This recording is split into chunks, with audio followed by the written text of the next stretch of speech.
Hello there, people of the internet. So I am doing a little video series where I check out some of my father's guns. Some of these you've seen on the channel before, others probably not. Honestly, I'm not quite sure what I have and have not shown off on the channel whenever it comes to my father's arsenal. But this right here is another lever action. This right here is a Henry 22 long rifle lever action. It says Henry repeating arms. Bayonne, B-A-Y-O-N-N-E, New Jersey, USA. Caliber 22 short, long, and long rifle. Of course, I'm going to run 22 long rifle through this thing because that is what I have the most of, although I don't have a whole lot of 22 long rifle. I should probably get more. But this right here is a rifle that I did not grow up with, but me and my father have shot a lot of since he got it. My father got this probably about, rough estimations, a decade ago or so, and it is one of his favorite guns to shoot, simply because it's light recoiling, it's cheap to shoot, easy to shoot, it's accurate. We don't really shoot anything past 100 yards, and my father's not really much of a hunter, so for the most part, he basically just does target shooting whenever he goes out to shoot stuff.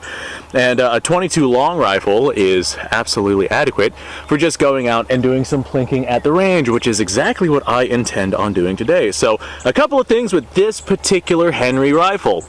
Well, I guess with all Henry rifles, let's go ahead and start with a more broad, generic term. So basically, this rifle and these Henry rifle models, they're known for having a tube magazine that you have to reach in front of the muzzle to be able to grab your magazine tube to be able to load. This right here is currently unloaded. And you have to open up your mag tube just like this, which comes out of the rifle. Not exactly the most ideal system. And then once you have your tube out of the rifle, you take your cartridge, whether or not it's 44 or 38, whatever caliber it is you have, and you, in this particular case 22, load it one round at a time into the tube magazine just like that. And then you take your rod and you shove it back into the rifle just like this, lock it in place, and now you have yourself a rifle that is ready to rack and go. This system is reminiscent to the original Henry system. The original Henry system had a similar system. In this case, the follower was external and you just kind of move it around with your hand, but you lift your follower all the way to the top of the rifle, and up here will actually turn and you can load your rounds in just like that. With Henry 44 rimfire, well, there are some issues with centerfire cartridges in a tube-fed magazine like this detonating upon recoil, like recoil impulse. That's one of the issues with having a tube-fed magazine. You don't really have that with rimfire ammunition, so the original 44 Henry rimfire didn't really have that big of a problem. But if you start going into larger, more powerful centerfire rounds, especially ones that have Spitzer cartridges, like pointed bullets on them, then you do risk having a chain detonation inside of your tube magazine, which is not something that you want. However, with the very minimal recoil of 22 long rifle and it being a rimfire cartridge, you don't really have to worry about that. I know a lot of people, they say whenever you load your rifle like this, you want to make sure that it's tilted at an angle so you're not just dropping the rounds down. I've been doing that my entire life with 22 long rifling. I've had zero problems with that. It would be different if it was a heavier centerfire cartridge. Like, I probably wouldn't do that with 38 or 44 or something like that. But with 22 long rifle, like I said, I'm not overly concerned. So the finish on our receiver is coming off. This rifle is incredibly heavily worn. I do like on the top of the rifle, if you look, you'll see these serrations on the top. This right here is actually a little rail that you can mount an optic on if you felt like doing that, but the serrations on the top of the rifle are not for any kind of grip surface. They're actually to stop the sun from reflecting into your eyes and making it more difficult to see your sight picture. This receiver is incredibly shiny, and I have had 22, well, not 22, I have had lever action rifles that do not have a serrated top receiver, and the sun does reflect very brightly here in the state of Florida, and that does legitimately impact your ability to see your sights. As far as sights go, not great, not terrible. They look like regular buckhorn sights. They are adjustable for both windage and elevation. I'm not sure what kind of wood this has. If I had to make a rough estimation, just spitballing here by the look, either oak, maybe walnut. I'm gonna go with, honestly, I'm probably gonna go with walnut, honestly. just with how it looks, the darkness and the grain and whatnot. Might be oak though. But I don't believe me and my father have ever taken any game with this thing. I don't think I've ever seen my father taking any game at all. I know he used to tell me all sorts of stories about when he would go out adventuring and hunting and whatnot, but I don't think I've ever seen that myself. And I was alive whenever he had bought this thing. He bought it new, and he has used the ever-living hell out of it. And he's not really one to clean his rifles.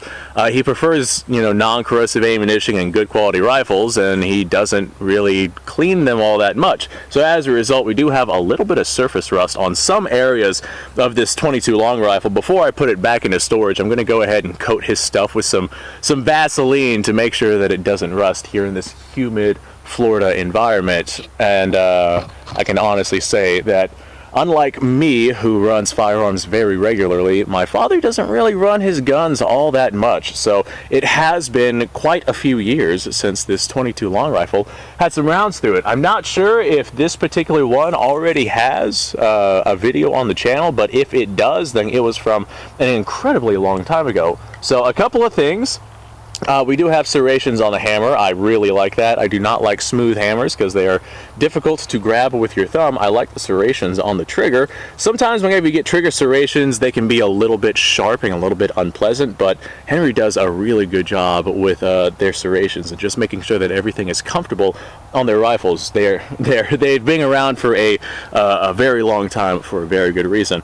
I will say on this Henry, they do not have a top ejection system like the original Henry does.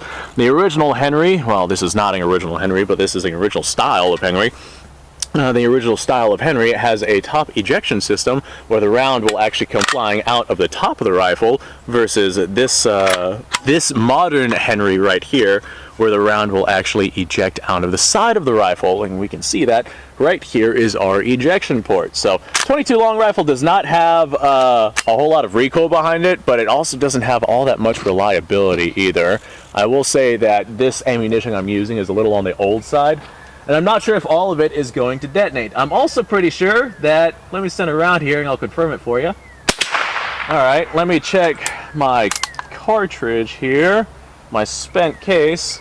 Yeah, we only have one single firing pin on this Henry. I know the original Henry actually had a dual prong firing pin, so it hit two spots of the cartridge, thus increasing reliability of a rimfire round detonating. Now, with how cheap 22 long rifle is, if you have a couple of rounds that don't detonate, it's not exactly the end of the world. So let's send a couple of rounds here.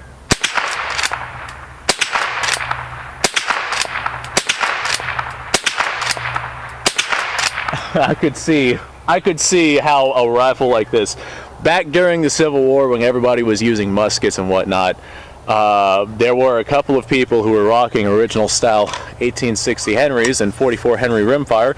That was a 44 caliber bullet with 28 grains of black powder behind it. It was not the most powerful round, but the fact that you could send a bunch of rounds downrange very quickly, especially in comparison to a muzzleloader, there were plenty of people out there who were very impressed and very frightened by this newer technology. As a matter of fact, if they could manage to make more of those Henry 44 caliber long rifles, the lever actions, and get more ammunition for them, then I imagine that they would have had a tremendously larger impact during the Civil War than just having muzzle loaders absolutely everywhere. Could you imagine?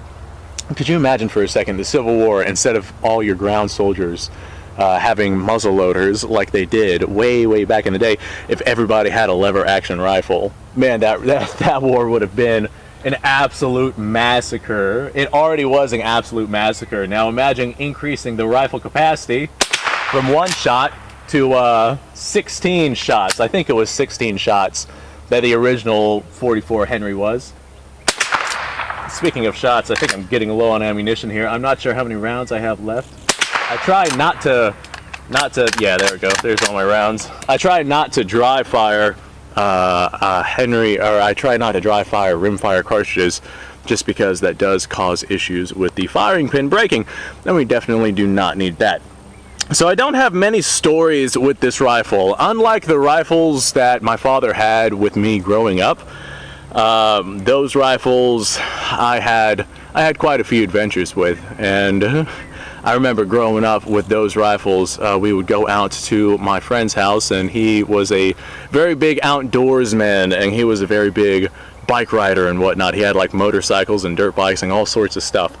And he had this big dirt mound that he used to use as a ramp that he would jump his dirt bikes on. And what we would do is we would set up targets and whatnot in that dirt mound, and we would shoot stuff with it. Well, that was before this 22. In that particular case, I was actually using some old school Marlin 22s, which we'll probably cover in one of these videos where I'm checking out my father's firearms. But we would use old school semi-automatic Marlin 22s, and I would shoot the ever-living hell out of those. I shot so many rounds through those Marlin rifles because 22 long rifle was cheap back then. It was like $7 for 500 plus rounds, and you could find it absolutely everywhere. Nowadays, 22 long rifle is more expensive, but it's still pretty cheap compared to some other cartridges.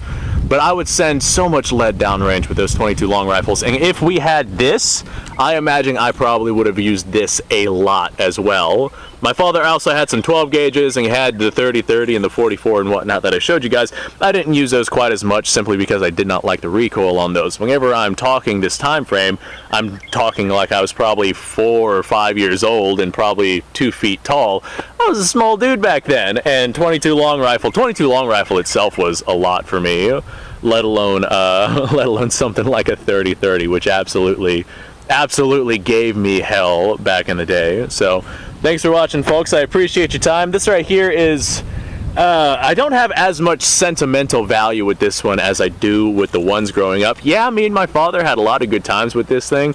I think I've even got videos up on the YouTube channel of me and my father shooting guns, and I'm willing to bet that this is probably in those videos. But like I said, I don't have as much sentimental value simply because this isn't one that has grown, like that I've grown up with. This isn't one that I have a tremendous amount of trigger time on. Like if I had to pick between this or one of those old worn out Marlin 22s, I would take the old worn out Marlin 22, even though this is a better quality gun, a better, what's the word I'm looking for? It's not as worn out, and it is definitely going to be more reliable than those Marlins. I imagine once I break those out, we're probably going to see some reliability issues. Get off of there. I don't know if we're going to see reliability issues, but I remember them being a little on the sketchy side whenever it comes to reliability.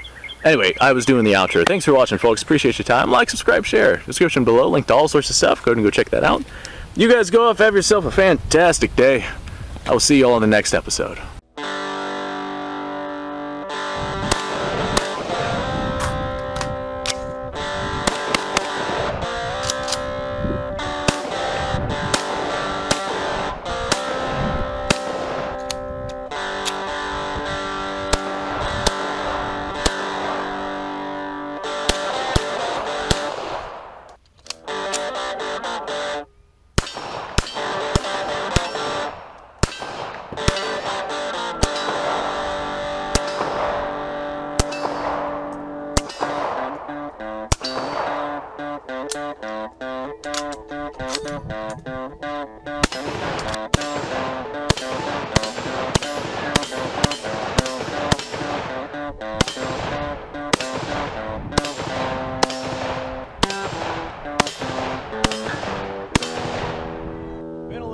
Since I've done this.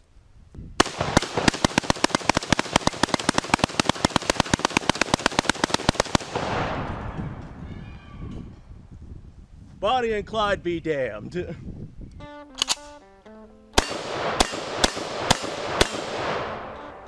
Poor man's Garrett.